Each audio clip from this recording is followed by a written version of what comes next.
You're listening to the Pace Radio Network here at paceradio.net. The views expressed by the individuals during this broadcast are their own opinions, and they may not be the same as those of their group or other organizations they may be involved with. All medical advice during our broadcast is not a medical opinion and should be checked with your medical physician.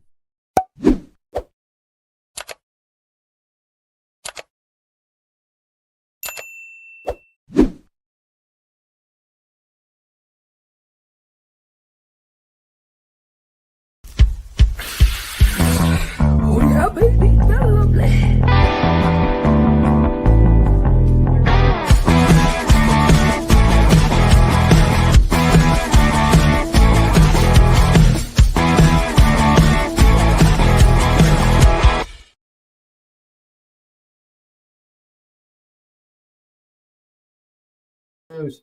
Good morning. I get my mute button off there.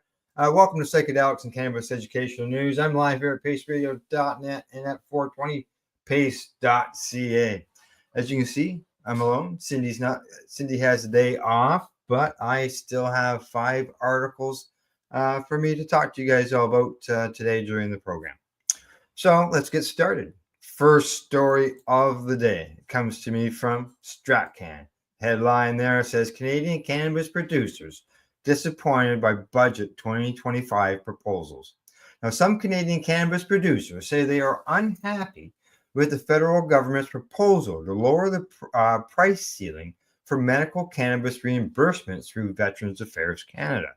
The proposal, which was part of the federal government's budget 2025, was tabled in the House of Commons on Tuesday, November the 4th.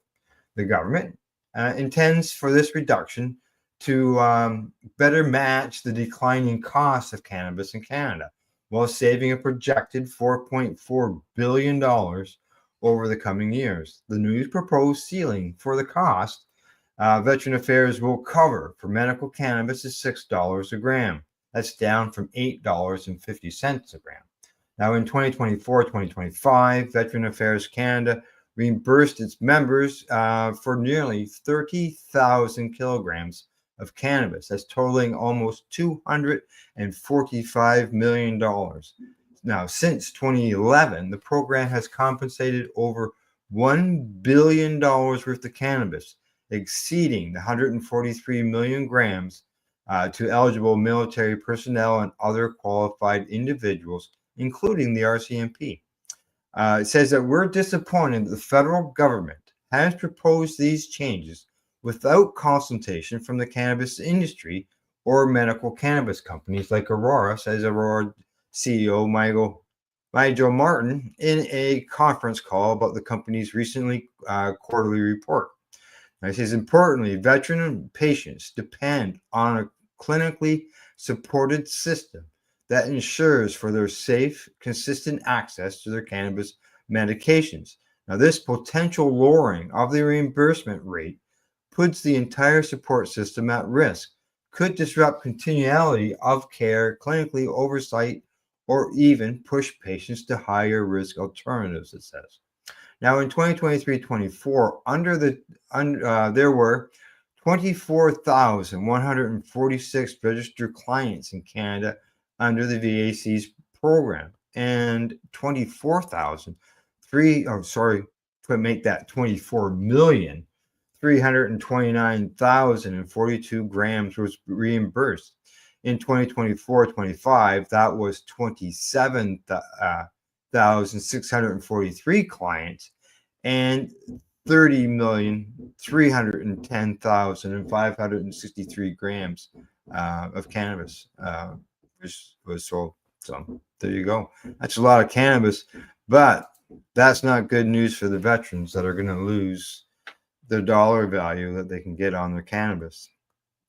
And unfortunately, will that go back up? That reimbursement allotment go back up if the prices go back up?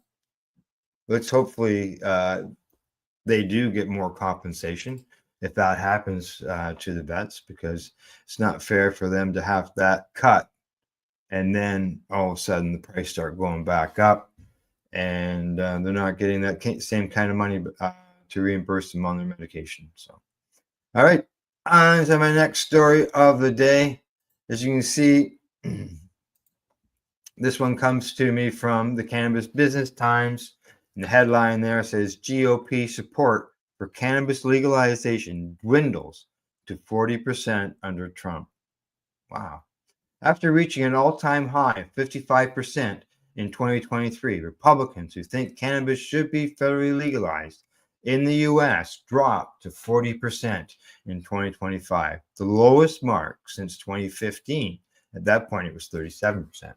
Now, the Gallup survey conducted October the 1st to the 16th included a random sample of 1,000 adults aged 18 and older from all 50 states and Washington, D.C. At the same time, 74% of Republicans feel that the Trump administration has made progress in coping with the problem of illegal drugs over the past year. Only about 12% of Republicans felt that way in 2023. Now, while Republicans are heartened by this perceived progress, many in the party have backed away from supporting legalizing cannabis, according to the Gallup poll analysis. Justin McCarthy says that after climbing in 2010, the Republican support for legalization has stalled at about 50% before retreating sharply this year. Another policy area in which there has been a reversal of Republicans' recent movement towards more progressive attitudes. Now, Democratic support for legalizing cannabis held steady at 85% from 2024 to 25, dropping just slightly from an all-time high of support of 87% in 2023. Now, support among independents, meanwhile, hit its highest mark at 72% in 2022 before dropping to 69% in 2023, and in 2025 it sits at 66%. Although Trump has indicated during the 2024 campaign that he'd move towards loosening cannabis federal status by rescheduling the plant as a Schedule III drug, the president's only promise since his inauguration is that the White House is looking at that and will make a decision in the next few weeks. Unfortunately, those comments came in early August, so those few weeks has gone by. So we'll just see what happens. Just got to keep working on it down there in the U.S. And hopefully they'll come to their senses and legalize cannabis at some point. So, alrighty, time to move on to my next story. This one's coming to me from Marijuana Moment, and the headline there says, psilocybin use has surged, but federal law is a major barrier to research. A study published by the American Medical Association. Now, a new study or scientific review published by the American Medical Association shows that the use of psilocybin has surged in the U.S. in recent years amid the decriminalization movement and in light of promising clinical trial results on its therapeutic potential. But the paper released on Wednesday also points out that current federal laws present a major barrier to researchers gaining a better understanding of the psychedelic substance's true impacts. Gee, it sounds familiar, doesn't it? We've been going through this for like 100 years, it feels like, with cannabis. Now, as a result, similar to what's been observed during the state-level cannabis legalization push, public access and enthusiasm are outpacing regulatory oversight and scientific understanding, posing potential risks to public health. Now, analysis of an epidemiological and pharmacological studies on psilocybin-related trends from January the 1st to December the 31st, 2024, which also examined parallels to the cannabis policy shifts, showed a sharp increase in the use of psychedelic mushrooms, particularly among adults aged 19 to 50 years of age. The researchers from the University of Colorado said this increase in usage rates coincided with a substantial increase in poison control calls related to psychedelics, and data from jurisdictions that have decriminalized epidemic substances like psilocybin reveals more than 20-fold variability in psilocybin potency and inconsistent levels of minor tryptamines across mushroom strains. The study, which was published in the Journal of American Medical Association Psychiatry, says it's critical that the National Institutes of Health and others in the academic community prioritize research on risks and potential benefits of natural psilocybin-containing mushrooms to inform harm-ranging strategies. Now, researchers also zeroed in on parallels between cannabis and psilocybin usage and challenges of studying their risks and benefits given their status as Schedule I drugs under the Federal Controlled Substances Act.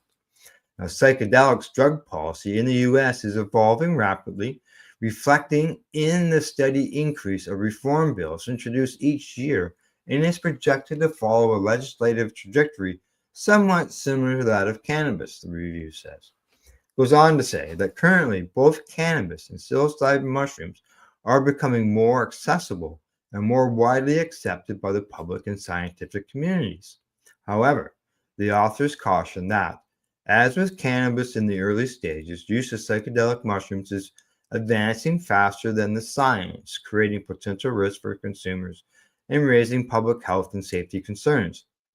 Now, the researchers said that the purpose of their review isn't about advocating for stricter laws or greater enforcement of non-clinical psychedelic use. Rather, is to underscore the urgent need for new research programs to address the public health implications of a social environment that is already promoting greater use of psilocybin and other psychedelics. Much like cannabis, psilocybin carries both risks and potential benefits, which may be very different for different people depending on their age, health status, and contents of use, they said. Yeah, that's true. Yeah, depending on age, use, all that stuff, exactly. All righty. That one is done, and time, just got a notice in. Time for me to move on to my next story. And this one comes to me from Leafy. And the headline there says, Cannabis shown to extend the lives of people living with aggressive form of cancer. Patients with a rare and aggressive form of liver cancer survive significantly longer when treated with medicinal cannabis, according to a study of 491 patients receiving palliative care in northeastern Thailand. The study, published in F1000 Research, found that those receiving cannabis treatment lived a median of 5.6 months after registration at palliative clinics, compared to just 0.8 months for patients receiving standard palliative care alone. That's a huge increase. In the study, researchers retrospectively observed two groups of patients in palliative care with advanced stage bile duct cancer. Of the 491 patients, 404 were receiving standard palliative care, and remaining 87 were receiving cannabis treatment. Most of the patients were already receiving either chemotherapy, palliative care, or a combination of both before they registered at the palliative care clinic. Now, after the results were adjusted for covariable I'll get this out. Covariables. The study showed that those in the ST group survived for an average of 0.83 months after registration, but survival of the cannabis group was measured at 5.66 months. The researchers suggest several potential mechanisms for the improved survival observed in the cannabis treatment group. Cannabinoids may help indirectly by alleviating symptoms such as pain, loss of appetite, and nausea, which in turn could improve nutritional intake, sleep quality, and tolerance in systematic therapy. Additionally, the study highlighted that preclinical studies have indicated potential anti-tumor effects, with cannabinoids showing the ability to induce cell death in cancer cells, inhibit blood vessel formation in tumors, and suppress tumor growth. However, the authors stress that these mechanisms require validation through large-scale clinical trials. it just never ends. We just keep getting more good news about cannabis and how it can help people with cancer and, other conditions. And it just, as I said, it just never goes. And talking about, never ending, here's my next story. It's the same thing. It just continues on. And this one comes to me from the Hemp Gazette. Headline there says, study, THC and CBD microdosing, impact on Alzheimer's dementia. Like I said, never ends. A Brazilian trial evaluating the safety and efficacy of low-dose THC CBD cannabinoid extract in the treatment of patients with Alzheimer's disease-associated dementia has proved promising. Based on preclinical and clinical evidence suggesting low-dose cannabinoids could improve AD signs and symptoms. A phase 2 randomized double-blind placebo-controlled clinical trial was carried out by researchers from the Federal University for Latin American Integration in Brazil. The trial involved patients between 60 and 80 years old, diagnosed with AD-associated dementia.